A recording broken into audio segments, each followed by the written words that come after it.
One obvious thing is going to happen in every MMORPG and real life: inflation.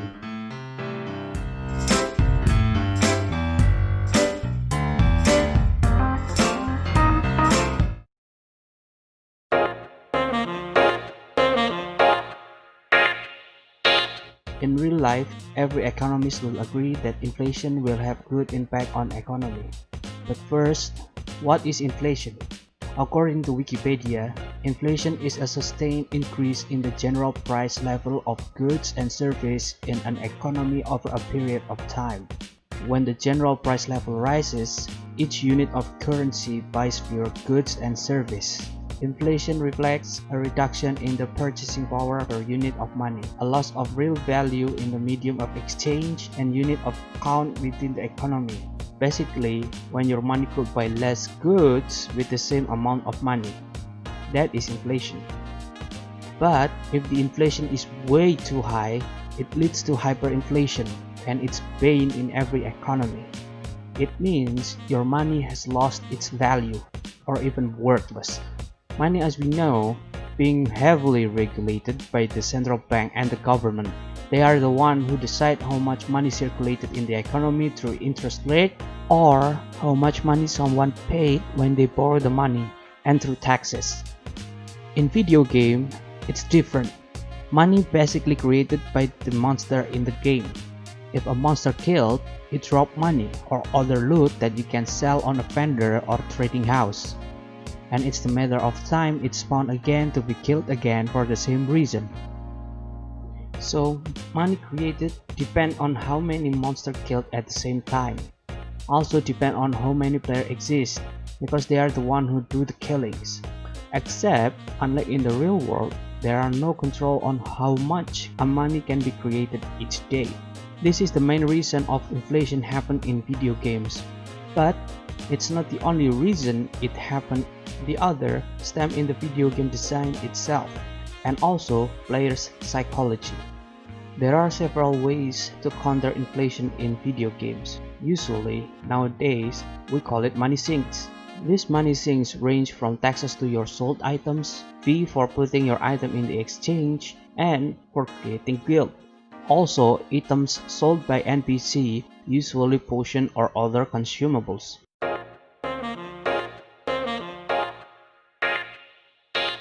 This thing is good though, for combating the inflation by reducing the money circulated within the game, but still doesn't combat the inflation caused by more and more people, technically speaking, printing money by killing the monster. Because usually the price of item and service sold by the NPC still the same, hence doesn't compete with the inflation level of the game world. In real life, once economy got better and the economy is thriving, usually the price of the goods and services are also increased to compete with the level of the inflation. Except tax, because politics and people hate tax, including me, but I digress. The other problem with the inflation in video game is not just about the money, but also in the psychology of the player. In the modern world, people value wealth through how much money they have, or the nominal value instead of how much stuff they can buy with X amount of money, or basically purchasing power of the money itself. Seriously, who doesn't want to have lots of money in their pockets? But everyone somewhat passes the idea that how much stuff you can buy with the money you had is as important or even more important than the amount of money you currently have. Let's say, for example, if you had 100 gold, while the price of consumable, let's say a potion, is 10, you can have 10 potion. But if you have 10,000 gold but the price of a single potion is 10,000 gold, you basically had money that only value for one potion. We can't blame the game developer for making in-game economy that consists of nominal value, because we expect it. If we do something hard, we expect to get reward equal or better than the effort we put.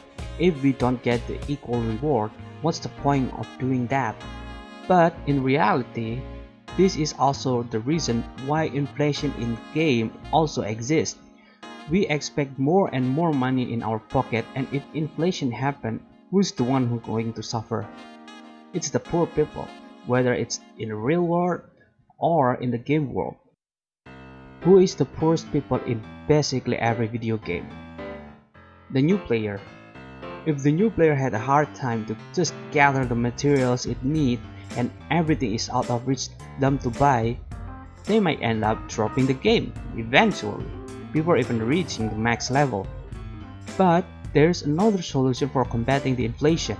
I call it algorithmic commodity market. It's when the algorithm decides on the price of the goods sold in the market instead of the player. Now, let's jump on the video game that use this method. Ragnarok Online Mobile Eternal Love. In this game, every item will be a commodity of some sort. Every loot that player gets from the monster can be sold in the exchange, and the exchange decides the price, not the player, depend on the item's base value and supply of the goods itself in the market. This will create a market where item price will crash if suddenly people flood the market with the items, and the price will skyrocket if everyone suddenly buy all the stuff, thus create the more accurate sense of supply and demand, and give more incentive to people to farm higher demand items instead of cheap low demand items. In this system, everything is controlled by the algorithm. This algorithm also acts as a broker. Basically, you buy what you need and the algorithm decide who do you buy from. An algorithm could also be tweaked to limit the number of stuff you buy from a single person to spread the wealth more evenly, because there are lots of sellers that needs their goods to be sold. This also means you involve more than 2 persons on a single order, or it could be limitless, depend on how many buying limit from a single person. In normal trading house system, where people put the price themselves, people normally just buy by sorting the cheapest stuff. Unless the game themselves putting some sort of limitation on how many items per stack you can sold, one person is enough to get all your needs. This means you can only involve 2 persons with a single order, and the wealth of the single person only transfers to other person, which possibly create inequality in the long term, because those one person that can sell the cheap stuff in bulk usually a highly equipped player that can kill the enemy just by one shot. Only one person will get all the money from all of the buying order. This system also disincentivizes people from just farming single monster over and over, because market creates sense of real supply and demand rule that rise and fall depend on item price, and you cannot just sold them in bulk.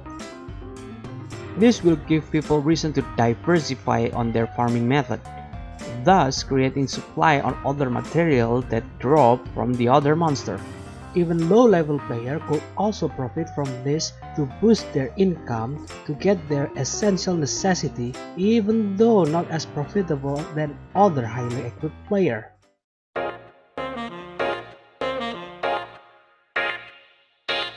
This method also has a flaw though.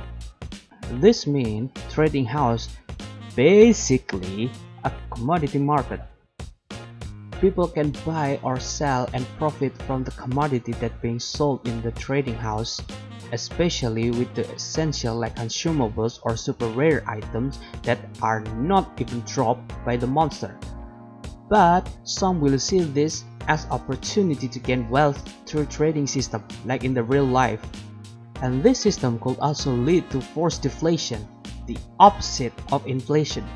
Every economist will say that deflation is worse than inflation because it will disincentivize people from producing a certain goods if the price of the goods won't cope the cost of the production of those goods. Since people usually farm monster while leveling and sell the loot from the start of the release of the game, the price of the loot, technically speaking, could drop each day because of the increase in player getting the loot. Or you could say, basically, increase in the supply, to the point it reach base price, thus reduce the potential income of the new player. Yet, there is a counter-argument for this. Since the price of the loot drops each day, that means the new player that just joining the game could afford the item with basic game quest reward than those who played the game from early release. Technically, the in-game currency gain more and more purchasing power the more day passes to some extent. Either way, what do you think about this system? Is it good? Is it bad? Or is it doesn't make any sense? Tell me what do you think in the comments below, and see you in the next video.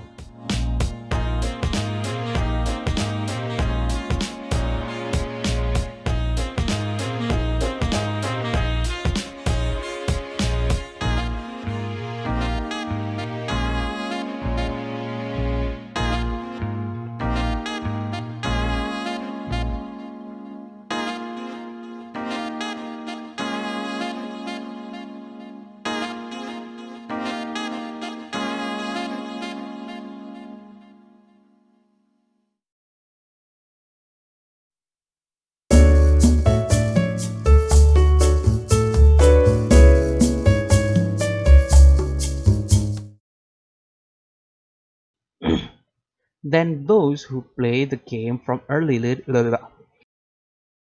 then those who play the game from then those who play the game from early release early release